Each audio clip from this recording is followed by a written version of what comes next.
Hello नमस्ते my beautiful soul, कैसे हैं आप सब। आशा करते हो आप सब बहुत अच्छे होंगे, खुश होंगे और अपने जीवन में बेहतर कर रहे होंगे। आज मैं बात करने वाली हूँ राशियों के ऊपर। हम देखेंगे मोस्ट टॉक्सिक ज़ोडिएक साइन कौन से हैं, उनके हम कंपैटिबिलिटी देखेंगे।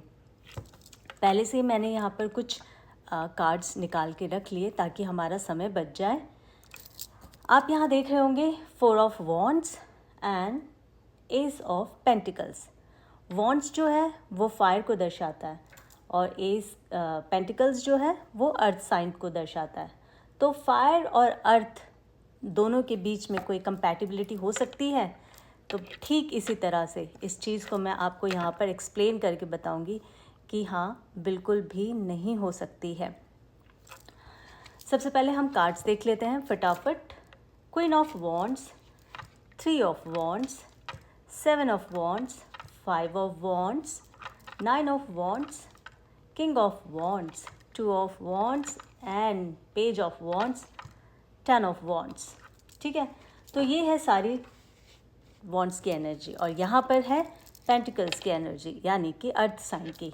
Night of pentacles, 6 of pentacles, 10 of pentacles, king of pentacles, 8 of pentacles, 2 of pentacles, 4 of pentacles and 3 of pentacles, 7 of pentacles.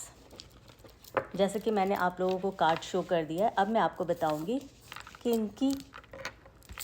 इन राशियों के अगर गलती से भी मैरिज हो जाए तो इनकी मैरिज कभी भी सक्सेसफुल नहीं होती है, कभी भी पीसफुल इनकी लाइफ की जो शादीशुदा जो जर्नी है वो कभी भी इनकी पीसफुली नहीं ये बिता पाएंगे एक दूसरे के साथ। कैसे?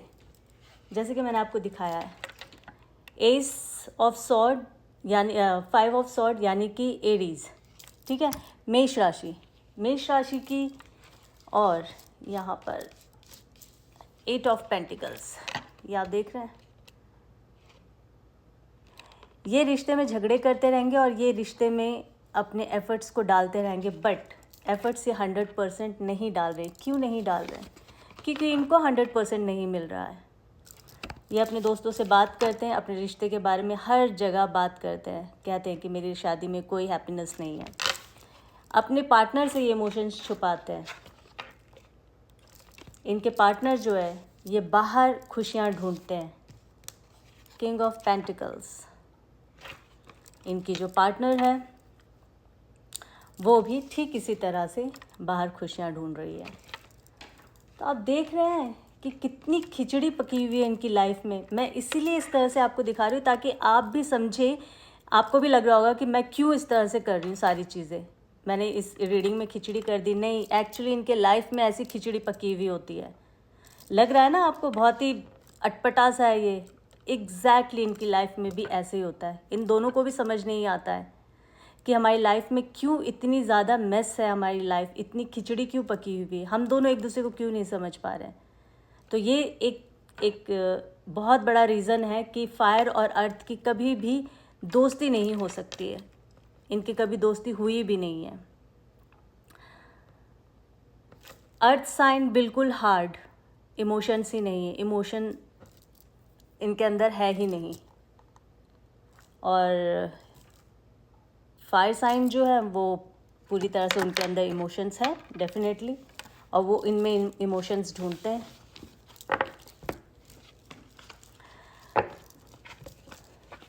देखिए, बहुत सारी चीज़ें हैं यहाँ पर। इस रीडिंग को करने का सिर्फ एक मकसद ही यही था, आपको बताने का कि जब भी आप लोग मैरिज में जाओ ना तो एटलीस्ट अपनी जन्म कुंडली ज़रूर दिखाओ। क्योंकि शादी एक ऐसी चीज़ है ना, अगर उसमें मज़ा ना हो ना, हैप्पीनेस ना हो, फन ना हो, एक दूसरे के प्रति हमारी रिस्पेक्ट ना हो,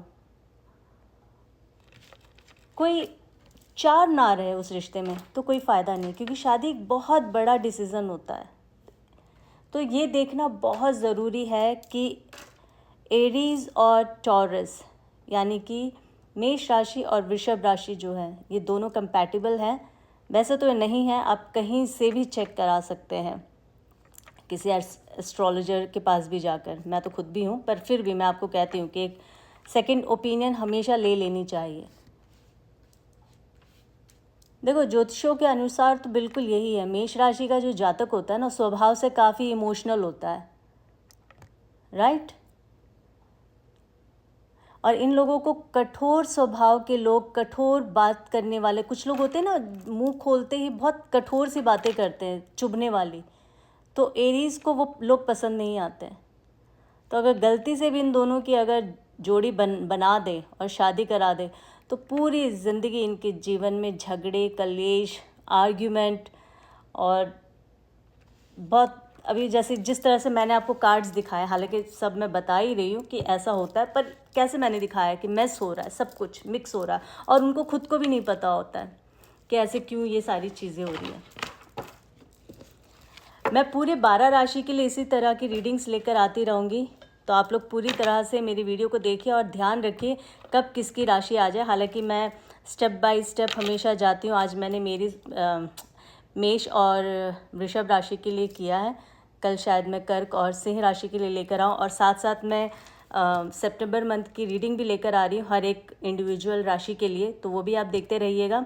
और keep watching my videos and अपना प्यार देते रहिए इसी तरह से। अभी के लिए मैं आपसे विदा लेती हूँ, फिर बहुत जल्द एक नई रीडिंग के साथ आप सभी के समक्ष आऊँगी। अभी के लिए बाय, जय माता दी।